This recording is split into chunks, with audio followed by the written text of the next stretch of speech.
साहिबगंज जिले के पुराने साहिबगंज निवासी अमन आयुष्कार ने संघ लोक सेवा आयोग की प्रतिष्ठित इंडियन फॉरेस्ट सर्विस परीक्षा 2025 में पूरे देश में 27वां स्थान हासिल कर साहिबगंज जिला, राज्य और परिवार के नाम रोशन किया है।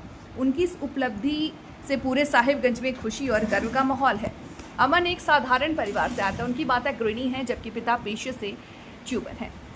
कड़ी मेहनत और अनुशासन और निरंतर प्रयास के दम पर अमन ने ये बड़ी सफलता हासिल की है। बताया जाता है कि इससे पूर्व अमन यूपीएससी की इंजीनियरिंग सर्विसेज परीक्षा में सफल होकर मिनिस्ट्री ऑफ डिफेंस के अंतर्गत सीमा सड़क संगठन में असिस्टेंट एग्जीक्यूटिव इंजीनियर के पद पर कार्यरत थे।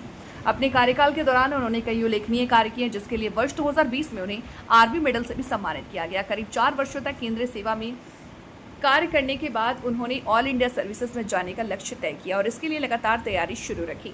कठिन परिश्रम और समर्पण के बाद उन्होंने यूपीएससी आईएफएस परीक्षा 2025 में शानदार सफलता हासिल की। लग तो रहा है बहुत अच्छा, हमारे परिवार को एक नया पहचान मिला और बहुत खुशी का माहौल है।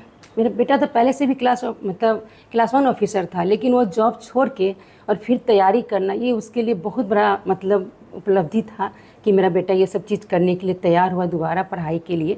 ये सारे बच्चे नहीं कर सकते हैं। यूपीएससी परीक्षा जो है वो बहुत धैर्य का परीक्षा है, उसके लिए आपको बहुत पेशेंस रखना होता है। वो जो मेरे बच्चे ने किया और हम लोग भी किए। संघर्ष तो सारे लोग करते हैं, बच्चे भी किए, हम भी किए, पूरा परिवार किया।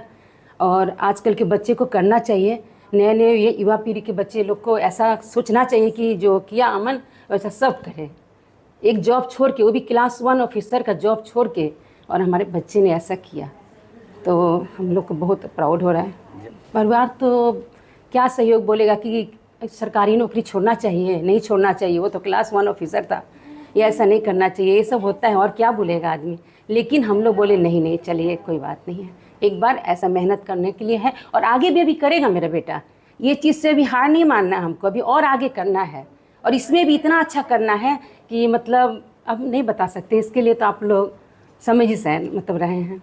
देखिए पढ़ाई में तो बच्चे को छोटा में ही बहुत मेहनत करना पड़ेगा। क्लास 1 से लेकर 10 में जो इनके पापा किए, जो हम लोग किए, वो करना बहुत ज़रूरी है अपने बच्चे के लिए। ऊपर में तो फिर बच्चे भी समझदार हो जाते हैं, लेकिन जो नीचे मेहनत करता है अपने बच्चे को, वो ज़रूरी था, जो इनके पापा बहुत किए।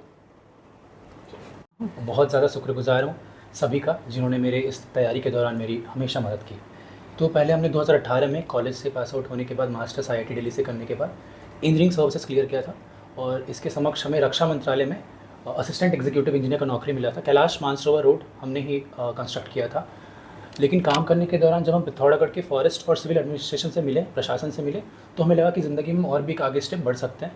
तो फिर हमने सेंट्रल सर्विस से ऑल इंडिया सर्विस की तरफ स्विच करने का डिसीजन लिया था अपने सीनियर्स को कंसल्ट करके। जी, मम्मी पापा ने यहाँ सेंट जेवियर्स में पहले हमें बचपन में दाखिल किया, तो स्कूलिंग हमने यहीं से कंप्लीट किया। फिर हम कोटा गए थे इंजीनियरिंग के लिए। बाद में हमने जादवपुर से, जो कि विश्वविद्यालय है हमारा, वहाँ से हमारा सिविल इंजीनियरिंग कंप्लीट हुआ बैचलर्स। फिर हमने IIT से मास्टर्स किया। उसके पश्चात कोचिंग की थी हमने IAS मास्टर से, जिसके कारण इंजीनियरिंग सर्विसेज क्लियर हुआ था मेरा। और फिर सर्विस में रहने के दौरान हमने रुचि दिखाई थी सर्विस के दौरान ऑल इंडिया सर्विसेज की तरफ, और फिर फाइनली घर में रह करके प्रबल सर की मदद से हमने इसकी तैयारी कंप्लीट की अभी। तो सेंट जेवियर्स में कब थे, IIT में कब थे, कहाँ थे? जी, सेंट जेवियर्स हमने क्लास 10 2009 में पास आउट किए थे हम। उसके बाद हम जादवपुर ज्वाइन किए थे 2012। 16 तक मेरा बैचलर्स कंप्लीट हुआ। 17-18 में हमने मास्टर्स कंप्लीट किया स्ट्रक्चर से IIT दिल्ली से। 18 से 24 हमने काम किया रक्षा मंत्रालय के लिए कैलाश मानसरोवर रोड पे पिथौरागढ़ में, उत्तराखंड। और अभी इंजीनियरिंग सर्विसेज का रिजल्ट कल ही आउट हुआ, जिसमें AIR-27 हासिल हुआ। ऐसी सफल माँ बाप तो है ही, गुरु भी होते हैं, तो किसका आपको योगदान रहा आपकी इस उपलब्धि में? किसका? विदाउट एनी डाउट मेरे मम्मी पापा सबसे इम्पोर्टेंट रहे थे इसके दौरान। स्कूल के टीचर्स थे बहुत सारे। RK चौधरी सर थे हमारे फिजिक्स के टीचर, NK झा सर थे, मानस सर हमारे टीचर हैं, मृणाल जोरदार जो कि अनफॉर्चुनेटली अभी नहीं रहे, वो बहुत ही मेरे पसंदीदा टीचर थे।